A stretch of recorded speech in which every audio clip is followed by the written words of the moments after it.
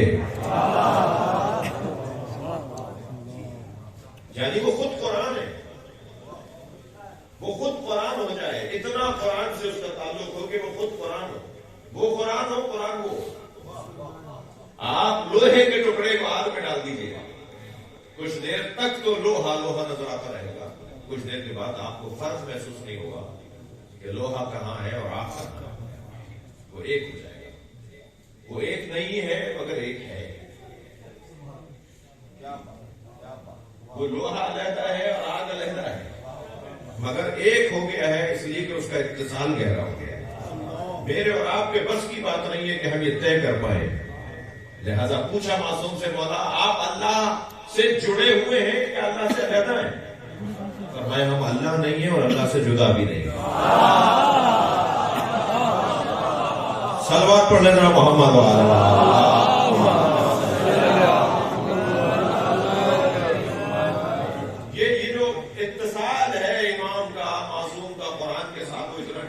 پھر قرآن اور وہ دو علیحدہ نہ ہو، قرآن اور وہ دو علیحدہ نہ ہو۔ توجہ چاہوں گا عزیزان گرامی، قرآن پر اگر آپ مفاتیح الجنان کو رکھ دیں، قرآن کے اوپر اگر آپ مثال اپنی ڈائری رکھ دیں تو آپ کی مذمت ہوگی، لیکن قرآن پہ قرآن رکھ دیں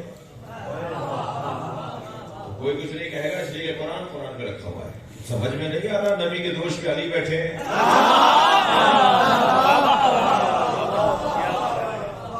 اس لیے کہ یہ دونوں قرآن ہے اور قرآن قرآن پہ نظر آ رہا ہے۔ روشن نہیں ہوا کہ نبی کے پشت پہ حسین بیٹھے، روشن نہیں ہے کہ سیدہ کے آنے پہ نبی کھڑے ہو جاتے ہیں، اس لیے کہ ایک وزن کے آگے ایک اور وزن کھڑا ہوا ہے۔ تو معصوم فرما رہے ہیں یہ دونوں ایک دوسرے سے علیحدہ ہونے والے نہیں ہیں، قرآن وہ ہے اور وہ قرآن ہے، اور اس حد تک اتصال ہے کہ جو یہ کہہ دے وہ قرآن ہے اور جو قرآن کہے وہ یہ کہتے ہیں۔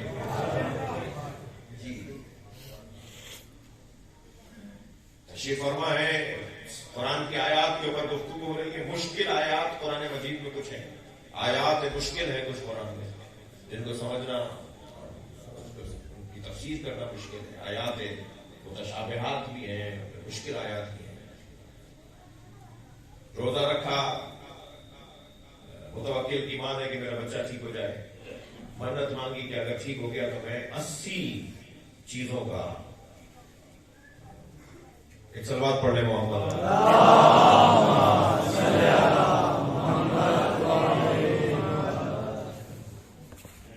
معصوم سے پوچھا گیا تو حضرت قرآن سے اس بات کا استدلال کیا۔ تو پہلا نقطہ تو یہ روشن ہوا کہ امام یعنی قرآن اور قرآن یعنی امام یہ ایک دوسرے سے علیحدہ ہونے والے نہیں ہیں۔ قرآن دیکھنا چاہوں گا، کچھ کہنے جا رہا ہوں۔ قرآن نازل شدہ ہے جو ہمارے پاس ہے، نبی پر قرآن نازل ہوا ہے۔ میں اس وقت اوپر بیٹھا ہوں بلا تشریح، نیچے اتروں گا تو کہیں گے یہ قرآن بھی کہیں گے کہ نازل ہو رہے ہیں۔ نزول کہتے ہیں اترنے، سعود کہتے ہیں چڑھنے، جی سعود طائرات، عربی میں جب وہ ایئرپورٹس کے اوپر آپ اناؤنسمنٹ سنتے ہیں تو وہ کہتا ہے طیارہ اڑ رہا ہے، سعود عبود طائرات، جو ہے جہاز ہے وہ اتر رہا ہے۔ عبود کہتے ہیں اترنے کو، نزول کہتے ہیں اترنے کو، سعود کہتے ہیں چڑھنے کو، اڑنے کو، عروج کہتے ہیں چڑھنے کو، عروج معراج، عروج یعنی چڑھائی اور صعود یعنی چڑھائی، اور عبود یا نزول یعنی اترائی۔ قرآن نازل ہوا ہے یعنی کہیں تھا آیا ہے، وہ جو کہیں تھا آیا ہے تو وہاں بھی ہے اور یہاں بھی ہے۔ وہاں جو ہے اسے کتاب مکنون قرآن کہتا ہے، ایک کتاب ہے، ایک جگہ ہے جہاں قرآن مکنون ہے، لا یمسہ الا المطہرون، اور اسے سوائے صاحبان طہارت کے کوئی بس نہیں کر سکتا۔ اور جو قرآن اترا ہے وہ نبی مکرم کے قلب مبارک پر اترا ہے۔ اور یہ قرآن جو اترا ہے یہ کیسے اترا ہے، اس کا زینہ کیا بنا ہے، اس کا روٹ کیا بنا ہے، اس کے روٹ کو لفظ کہا جاتا ہے، الفاظ. یہ الفاظ کے زینے سے آیا ہے، لغت کے زینے سے اترا ہے. آپ قرآن مجید کے جو الفاظ ہیں وہی حروف دانشی کے الفاظ ہیں، والی با بات آئی ہے، یہ اس کے اندر ڈلا ہے. الف ظرف ہے، ٹھیک ہے، چاہے اس کے آپ 50 معنی کریں مگر 50 میں محدود ہے. بے ظرف ہے، چاہے اس کے آپ 25 معنی کریں مگر وہ 25 معنی میں محدود ہے. ٹھیک ہے، جبکہ علم الہی تو محدود نہیں ہے، علم الہی تو محدود نہیں ہے، چاہے آپ 50 معنی کریں مگر محدود کر دیا. علم الہی تو نامحدود ہے. وہ جب قرآن لفظوں کی صورت میں اتر رہا ہے تو محدود ہو کر اتر رہا ہے. یہ محدود قرآن برداشت نہیں ہو پاتا پہاڑوں. لو انزلنا هذا القرآن على جبل، اگر ہم نے اس قرآن کو جبل پہاڑ پر اتارا ہوتا، لرأيته خاشعا متصدعا من خشية الله، تو تم دیکھتے کہ پہاڑ اس نزول قرآن کی وجہ سے ریزہ ریزہ ہو جاتا. جو الفاظ کی صورت میں اگر قرآن اترے تو پہاڑ برداشت نہ کر پائے. وہ قلب مصطفیٰ کتنا سنگین ہے کہ نبی کے قلب پر قرآن اتر رہا ہے اور سرکار کا قلب مبارک اسے لے رہا ہے. بھائی معاف کیجیے گا، میں صرف بچوں کو سمجھانے کے لیے ہر روڈ کے اوپر ہر سواری نہیں چلتی. اگر بڑی سواری آپ کسی روڈ پر بھی لے آئے تو روڈ بٹھا دے گی. آپ پھر شکایتیں کریں گے صاحب اس گاڑی کو یہاں لانے کی ضرورت ہی نہیں تھی، اس نے تو رستے خراب کر دیا. جہاز ہر ون وے پر نہیں اترتا. جتنا سنگین سواری ہے اتنا ہی نیچے اترنے کی جگہ بھی مضبوط بنانی ہوگی. قرآن سنگین وجود ہے،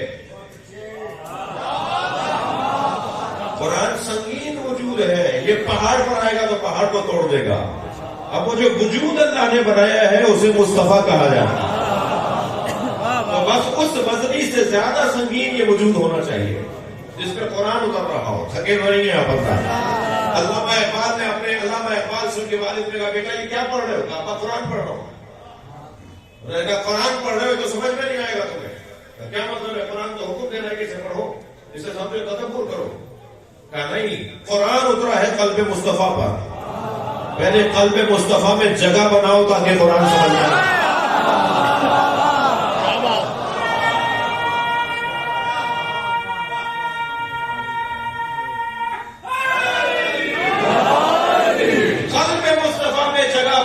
کہ تمہیں قرآن سمجھ میں آئے. آمادہ ہے تو جملہ ہدیہ کرنا ہو. میری اب تک کی گفتگو کا بیت کا جملہ ہے یہ، قلب مصطفیٰ میں جگہ بناؤ تاکہ تمہیں قرآن سمجھ میں آئے. اور قلب مصطفیٰ میں جگہ بنتی ہے فاطمہ کو راضی کرنے سے.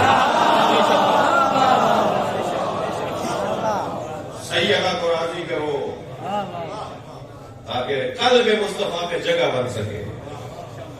اور جب جگہ بنے گی تو پھر قرآن سمجھ میں آئے گا. اور قرآن اور مصطفیٰ، قرآن اور سیدہ، قرآن اور حسین مولا، یہ دو نہیں ہیں. بنسبت سیدہ بلند تر صلوات.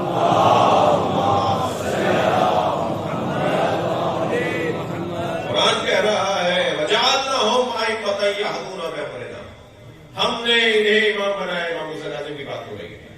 ہم نے انہیں امام بنایا ہے تاکہ یہ ہماری جانب ہدایت کریں. یہ اللہ کی جانب ہدایت کرنے والے لوگ ہیں.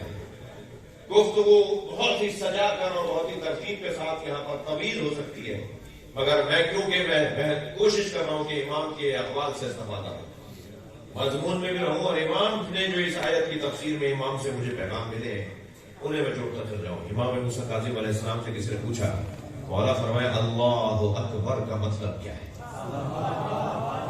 کتنا بولتے ہیں؟ صبح شام اللہ اکبر بولتے ہیں. جی نماز پڑھتے ہیں اللہ اکبر، ایک تکبیرۃ الاحرام میں اللہ اکبر اور مستحب تکبیروں میں بھی اللہ اکبر. امام سے پوچھا کہ اللہ اکبر کا مطلب کیا ہے؟ امام نے فرمایا تمہارے ذہن میں کیا خیال ہے، تم کیا سمجھ رہے ہو، کیا تم سوال کا مطلب کیا ہے؟ کہنے لگا مولا اگر اللہ اکبر ہم اللہ کو کہہ رہے ہیں تو اس کا مطلب یہ ہے کہ کوئی اور بھی ہے اور اللہ ان پہ بڑا ہے. سوال اچھا ہے کہ اور بھی کوئی ہے اور اللہ ان میں سے بڑا جو ہے وہ اللہ. تو اللہ کے ہوتے ہوئے تو کوئی ہے ہی نہیں، اللہ کے ساتھ تو کوئی ہے ہی نہیں. اللہ کے مقایسے میں تو ہے، اور اللہ تو پھر اللہ ہے۔ علی مولا کہہ رہے ہیں ہمارے برابر میں کسی کو نہ بٹھاؤ، اہل بیت کے برابر میں کسی کو نہیں لے کر آؤ، اہل بیت کے ساتھ کسی کا مقایسہ نہیں کرو۔ لا یسب، اللہ اکبر، لا یقاس بعلی محمد احدا من هذه الامه، خبردار آل محمد کے ساتھ اس امت میں سے کسی بھی فرد کا مقایسہ نہیں کرنا کہ علی ایسے تو وہ بھی ایسے۔ ساری دیواریں کالی کر دی علی اور فلاں بھائی، جنہیں قافیہ ملانا نہ آتا ہو، علی اور فلاں بھائی بھائی نہیں، علی اور نبی بھائی بھائی۔ صلوات پڑھنے کے محمد و آل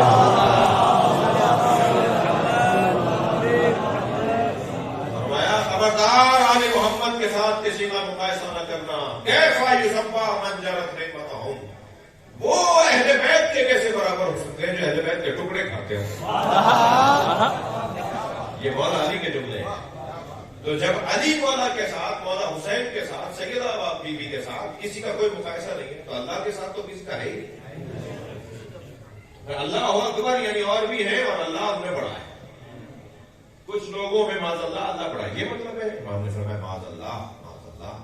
اب جملہ سنیں امام حسین کاظم کا، فرماتے ہیں اللہ اکبر ان یوسف۔ اللہ اکبر کا مطلب ہے اللہ اکبر ان یوسف، اللہ بلند ہے ہر اس بات سے جو اس کے بارے میں کی جاتی ہے۔ صلوات پڑھنے مولا کاظم کی ذات۔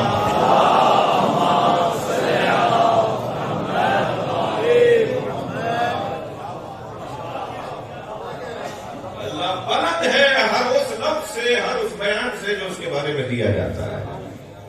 اللہ اکبر ان یوسف، جو کچھ اس کے بارے میں کہہ رہے ہو یہ اس سے بھی بلند ہے۔ یہ مطلب ہے اللہ اکبر۔ تو قرآن کہہ رہا ہے وَجَعَلْنَاهُمْ أَئِمَّةً يَهْدُونَ بِأَمْرِنَا، ہم نے انہیں امام بنایا ہے تاکہ یہ ہماری طرف لوگوں کی توجہ کریں۔ یہ آئے ہیں لوگوں کی توجہ کروانے کے لیے۔ عزیزان گرامی، بات پھر کل آگے بڑھے گی۔ 1-2 سال نہیں، جس نے ابدیت کی 14 سال معراج کی ہو، یہ قید خانہ نہیں ہے بلکہ ابدیت کی معراج ہے۔ میرے مولا 14 سال تک معراج ابدیت پڑھے، درندے بھوکے شیر بھیجے گئے، یہ سوچ کر کے یہ شیر انہیں پھاڑ دیں گے،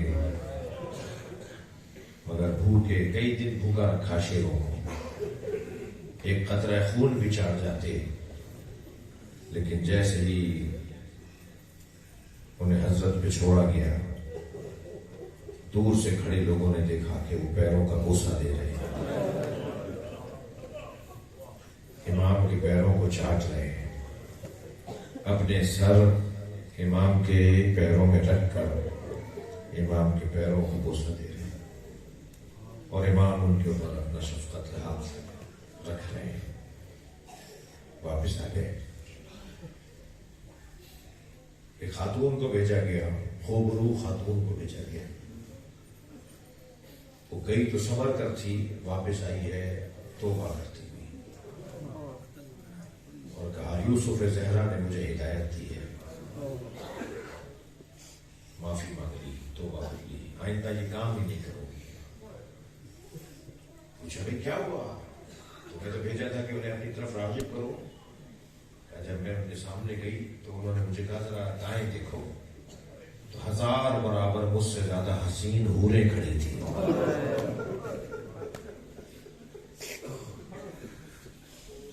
وہ میری طرف کیسے توجہ کریں؟ وہ امام جو 14 سال تک معراج ابدیت پر فائز رہا، اس امام کی قید کی کیفیت یہ تھی کہ جب دیکھنے والا دیکھتا تھا تو ایک چادر پڑی نظر آتی تھی۔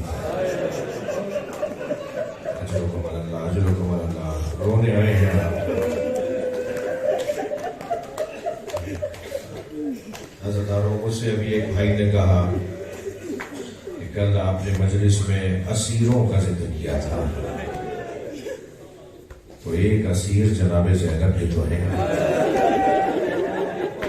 رجب کا مہینہ ہے. اس مہینے کی 15 رجب 15 تاریخ بی بی کے مزار پر کالے علم لگ جاتے ہیں.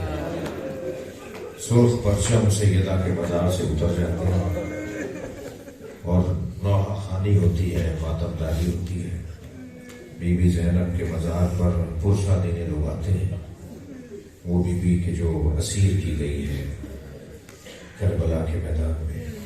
چلیے کچھ دیر کے لیے اس بی بی کی اسارت پہ غور کریں. رونگٹے کھڑے ہو جاتے ہیں، وجود کانپنے لگتا ہے. جب مدینے میں حسین سوار کروا رہے تھے تو عباس مولا نے اپنا گھٹنا رکھ دیا تھا کہ زینب اس گھٹنے پر پیر رکھ کے محمل میں بیٹھے. حضرت علی اکبر نے بازو کا سہارا بازو پکڑ کر بٹھایا تھا. حسین محمل کا پردہ تھامے کھڑے تھے کہ میری بہن محمل میں بیٹھ جائے، مگر 11 محرم کو بے کجاوا اونٹ پر بٹھائے گئے. اجرکم اللہ، اجرکم اللہ. اپنی آوازوں کو آزاد کریں گے. مجلس میں جب بیٹھا کرے تکلف کر کے نہیں رہا کرے. تو اس بے کجاوا اونٹ پر جناب زینب کو بٹھانے والا کوئی نہیں تھا. اللہ آپ کو جناب زینب کی زیارت کا شرف عطا کرے. جب آپ جائیں نا تو تیسرے صفحے پر، زیارت نامے کے تیسرے صفحے پر ایک جملہ لکھا ہے، سلام ہو اس بیوی پر جسے 11 محرم کو اونٹ پر بٹھایا جا رہا ہے. تو وہ نہر کی طرف رخ کر کے کہہ رہی تھی، عباس تم نے مجھے مدینے میں سوار کروایا تھا، آج زینب کو سوار کروانے والا کوئی نہیں ہے. حضرتارو اگر معرفت کی نگاہوں سے دیکھا جائے تو عباس کا لاشا کہاں پر آ رہا ہے؟ لاشے سے گویا آواز آ رہی تھی، بی بی امر الہی ہے، مشیت پروردگار ہے. بی بی کو کس انداز سے اونٹ پر بٹھایا گیا؟ ساری بیویوں کو تو جناب زینب نے سوار کیا، مگر جناب زینب کو کوئی سوار کروانے والا نہیں تھا. بیان نہیں ہو پائے گا مجھ سے کہ زینب کو اونٹ پر کیسے بٹھایا گیا. تصور بچائیے گا. اور پھر ایک ایسا مرحلہ آیا کہ زینب اونٹ سے گری ہے. وہ مرحلہ کب تھا کہ جب بھائی کا لاشا نظر آیا. اجرکم اللہ، اجرکم اللہ. آپ کو اللہ کسی طرح نہ رلائے. حسین کا لاشا دیکھا تو جناب زینب نے خود کو اونٹ سے گرا دیا. کچھ دیر تصور کیجئے، بلا تشبیہ میرے ماں باپ جناب زینب کی جوتیوں پہ قربان، جوتیوں میں لگی ہوئی خاک پر قربان، ہماری نسل سیدہ کی جوتیوں کی خاک پر قربان. ہماری حیثیت کیا ہے؟ ہمیں ہے کون؟ اگر اس ممبر سے میں گر جاؤں، وہاں سے وہ جوان اٹھے گا، کل سہارا دے گا. وہاں سے وہ بھائی کہیں گے مولانا چوٹ تو نہیں لگی. کوئی میرا امامہ سنبھال کے مجھے دے گا، کوئی مجھے تسلی دے گا، حوصلہ دے گا. علی کی بیٹی گر گئی، کوئی سہارا دینے والا نہیں تھا. اور علی کی بیٹی گر کر بھائی کے لاشے میں پہنچی. اور گرنے کا ایک سبب یہ لکھا ہے کہ امام سجاد کی روح پرواز کرنے کو تھی. جناب زینب نے احساس کیا کہ اگر میں نے اتنی تاخیر کی کہ اونٹ بیٹھے تو کہیں ایسا نہ ہو میں زین العابدین سے محروم ہو جاؤں. جناب زینب نے خود کو گرایا ہے تاکہ سید سجاد کی توجہ بی بی کی طرف ہو جائے. تو آواز دے کر کہا کہ اماں یہ کیا ہوا؟ فرمایا پہلے تم بتاؤ تمہارا کیا حال ہے. کہا 2 قدم آگے آئیے اور بابا کا لاشا دیکھیے. اللہ کسی بہن کو بھائی کا ایسا لاشا نہ دیکھے. جب آئی ہے نا امام حسین کے لاشے پر، دو منظر میں آپ کو بتانا چاہتا ہوں. جو رونے رہے اپنی آوازوں کو آزاد کریں، اور جسے رونا نہیں آتا ہو تو وہ گریہ مانگا کرے. جب صبر ہو رہے ہو نا تو آنسو مانگے، مولا مجھے ایک آنسو دے کہ حسین پر گرے تاکہ میری آخرت کا سامان ہو جائے. ایک تو جناب زینب نے منظر عجیب دیکھا کہ امام کی پسلیاں کمر سے نکل رہی تھوڑے دوڑے تھے حسین کے بدن.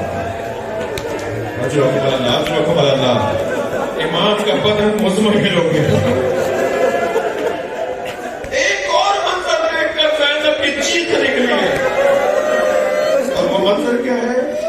یزیدی لشکر کا ایک سپاہی کہتا ہے کہ میں جب خیمے لوٹ رہے تھے تو میں خیمے لوٹنے کے لیے پہنچا تو سب کچھ لوٹ چکا تھا، مجھے خیموں میں کچھ نہیں ملا. تو میں نے لوٹتے ہوئے ایک سپاہی سے لوٹنے والے ایک سپاہی سے کہا کہ کچھ کسی خیمے میں بچا ہے جو میں اٹھا لوں. تو اس نے کہا کہ خیموں میں تو کچھ نہیں بچا، حسین کا لاشا لوٹا جا رہا ہے. سخت مسائل پڑھنے جا رہا ہوں، اللہ کرے مجھ سے بیان ہو جائے. کہتا ہے میں دوڑتا ہوا حسین کے بدن پر گیا جہاں لاشا تھا حسین کا، وہاں گیا تو کہتا ہے مجھے آنے میں دیر ہو گئی تھی، کوئی امامہ اتار کے لے گیا، کوئی حسین کی نالینیں کو اتار کے لے گیا تھا، کوئی حسین کی ابا کو اتار کر لے گیا تھا. کہتا ہے حسین کے بدن پہ کچھ نہیں بچا تھا سوائے ایک پھٹے پہ کرتے کے، ایک پھٹا ہوا کرتا تھا جو جگہ جگہ سے چاک ہوا تھا. میں نے غور سے اسے دیکھا. ظالم کہتا ہے میں نے دیکھا تو مجھے اندازہ ہوا اس کرتے کی تو کوئی قیمت نہیں ملے گی. کہتا ہے میں حسین کا لاشا چھوڑ کر جا رہا تھا کہ میری توجہ ہوئی کہ حسین نے اس کرتے کو روکنے کے لیے، اس پیرہن کو روکنے کے لیے کمر میں پٹکا باندھا ہوا. تو میں نے سوچا اس پٹکے کی قیمت مل جائے گی. کہتا ہے میں بیٹھ گیا حسین کے سر بریدہ لاشے کے برابر. میں نے دیکھا کہ حسین نے 2 گراہیں لگائی ہوئی ہیں، پٹکے کو 2 گراہوں سے باندھا ہوا ہے. کہتا ہے میں نے بیٹھ کر گرہ کھولنا چاہی تو حسین کا ہاتھ اٹھنا چاہیے. حسین کا ہاتھ اٹھا اور گرہ پر آ گیا. کہتا ہے میں بہت طاقتور سپاہی شمار ہوتا ہوں، میں نے پوری طاقت سے حسین کا ہاتھ ہٹانا چاہا مگر حسین کا ہاتھ ہٹتا نہیں تھا. جب مجھ سے حسین کا ہاتھ اس گرہ سے ہٹ نہیں رہا تھا تو میں نے خنجر نکالا اور حسین کا ہاتھ کاٹ دیا. اجر و کمال اللہ. میرا بس رونے والوں سے